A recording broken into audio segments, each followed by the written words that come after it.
In 2009, Eminem returned to the music world after a 4-year hiatus, which was the most difficult period of his life. At the time, Marshall was struggling with drug addiction and nearly died of an overdose in 2007. However, his return to hip-hop was not what everyone might have expected. His album Relapse was not well received by the public and critics. This forced Shady to take a step back and rethink what direction he should take musically now. As a result, just a year after Relapse was released, we got another album that, unlike its predecessor, became a huge hit, while in a way redefining Marshall's entire subsequent career. This is the story of how an addiction that nearly led to death and the release of the worst received album of his career to date contributed to one of the most successful albums in hip-hop history.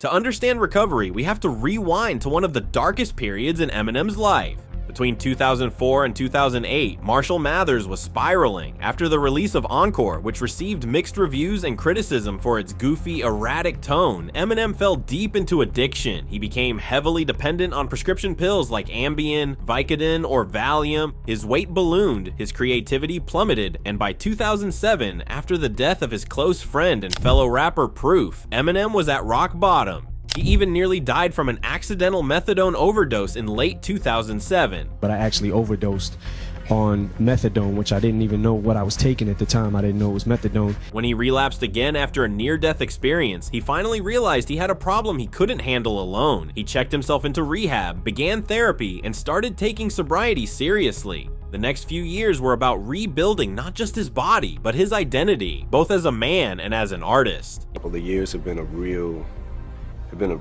pretty big growing experience for me as a person, as an artist.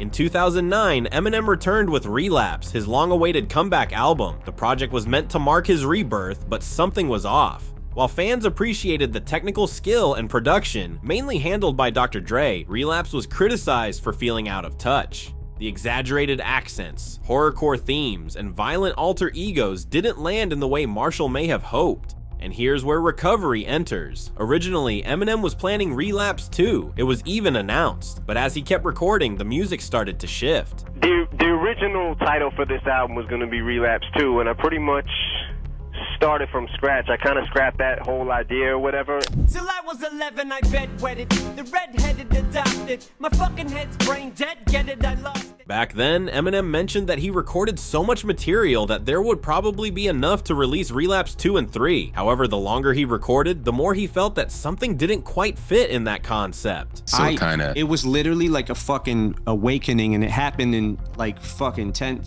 minutes, listening to some of my older shit and going, I needed to feel like this again. On April 13th, 2010, Eminem tweeted, "There is no Relapse 2, thus announcing that the album had been scrapped in favor of his new project, Recovery. While recording Relapse 2 and witnessing the mixed reaction of its predecessor among fans and critics alike, Eminem decided to throw away most of the recorded material and started from scratch. The first recording session we did for Recovery was in Hawaii with Dre. Still with me? Good. Now let's take a look at how Recovery began to take its final shape and one of the lesser-known tidbits about the album. So stick around if you don't want to miss the story of how one of the biggest hits of Marshall's career may never have been made.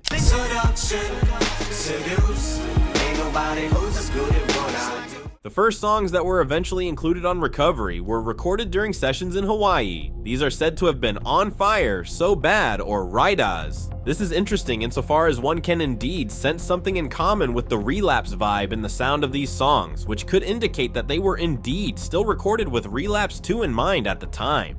And the first song I did out there was the one Mr. Porter did, On Fire. You're talking about On Fire, yeah. Yep. Unlike Relapse, which was almost entirely produced by Dr. Dre and focused on reintroducing Slim Shady, Recovery featured a new roster of producers, like Just Blaze, Boy Wonder, Alex the Kid, and DJ Khalil, and explored more varied soundscapes, including pop and rock influences.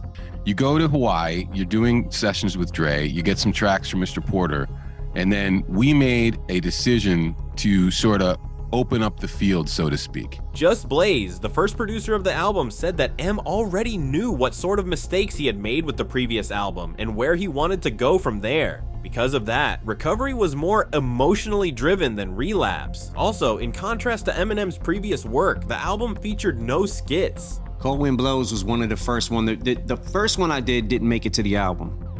I don't even remember what it was called, but I know the Cold Wind Blows was the second one I made. Now, did you know that when Eminem decided that the work on this project was complete, it was still missing one more song, which eventually became one of the biggest hits in music history and now has almost 3 billion views on YouTube? We're talking, of course, about Love the Way You Lie with a guest appearance by Rihanna. It turns out that the song owes some credit to M's manager, Paul Rosenberg, who in a way forced Marshall to check out the beat and working version of the song's chorus. I had something that I thought was really special, and I told you, I know you're done, but I have this record and I just want you to hear it. If you don't like it, you don't want to use it, fine. And what happened after you heard it?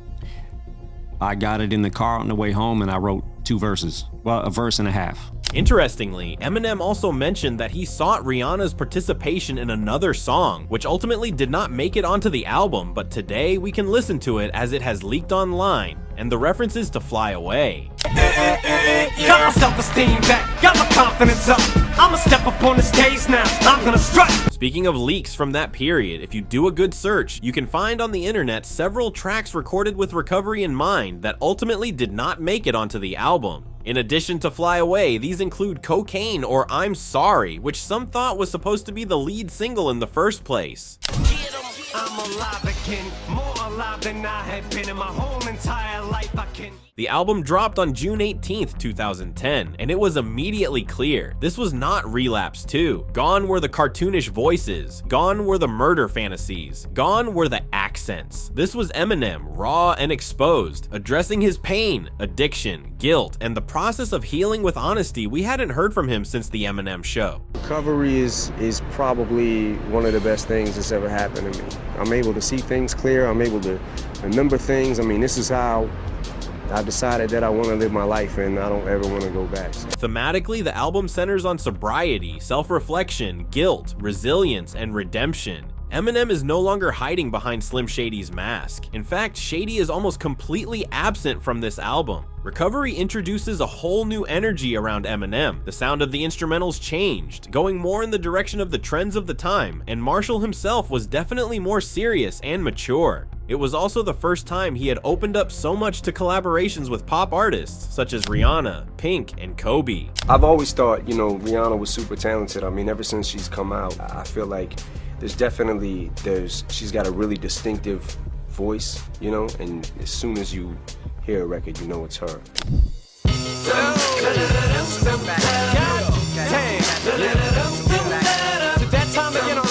First, Eminem released a freestyle titled Despicable to promote the first single, Not Afraid, which debuted on Shade 45 on April 29th. He actively promoted Recovery during its initial rollout, giving interviews with outlets like Red Bull. During Game 6 of the 2010 NBA Finals, a commercial for the album aired, featuring Vince Offer in a parody of his well-known Slap Chop infomercials. Additionally, the track Won't Back Down was featured in a Call of Duty Black Ops advertisement and even appeared in the game itself as a hidden Easter egg. On June 15th, Eminem joined artists like Usher and will.i.am at Activision's press conference during the 2010 Electronic Entertainment Expo. There, he performed Love the Way You Lie live with Rihanna. After the album's release, in addition to Not Afraid and Love the Way You Lie, No Love featuring Lil Wayne and Spacebound got a music video, and the clip for the latter featured a guest appearance by porn star Sasha Grey. Finally, to further support both Recovery and his previous album Relapse, Eminem launched the Recovery Tour, performing across Europe, North America, and Australia. In addition, at the time, as with Relapse, Marshall gave many interviews talking about both the album and the entire history of his addiction.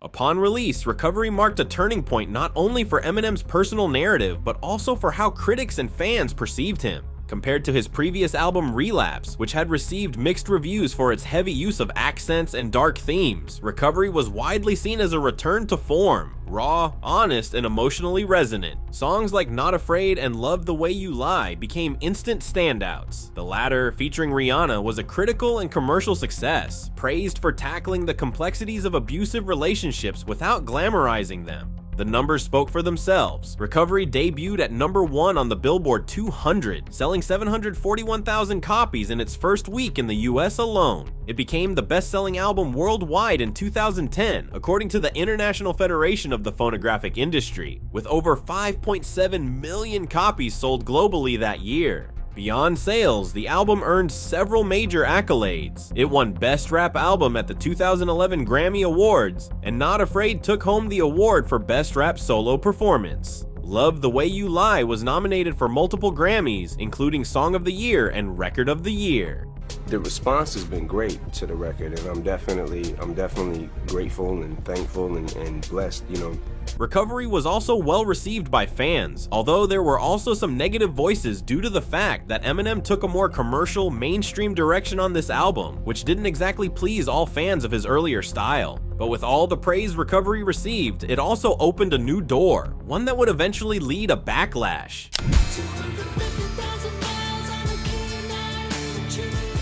Recovery marked a clear turning point in Eminem's career. It was the album where he stepped further into the mainstream spotlight, not by diluting his style, but by embracing broader production and collaborating with major pop artists. His work with Rihanna on Love the Way You Lie opened the door to future hits like The Monster, and later, River with Ed Sheeran. This blend of confessional rap and melodic choruses became a new signature in his post-relapse era. But this shift came with a long-term cost. While Recovery was praised for its vulnerability and reinvention, it also set expectations for a more accessible, polished Eminem. When he doubled down on that formula with Revival, leaning heavily into pop features and grand production, it backfired. Critics who once applauded his evolution now accused him of losing his edge. In hindsight, Recovery is both a triumph and a turning point. It saved his career, redefined his sound, and proved he could rise again. But it also started a path that later drew backlash. Still, there's no denying its impact. For many fans, it was the album that made Eminem human again, and for many also the one that made them fans in the first place.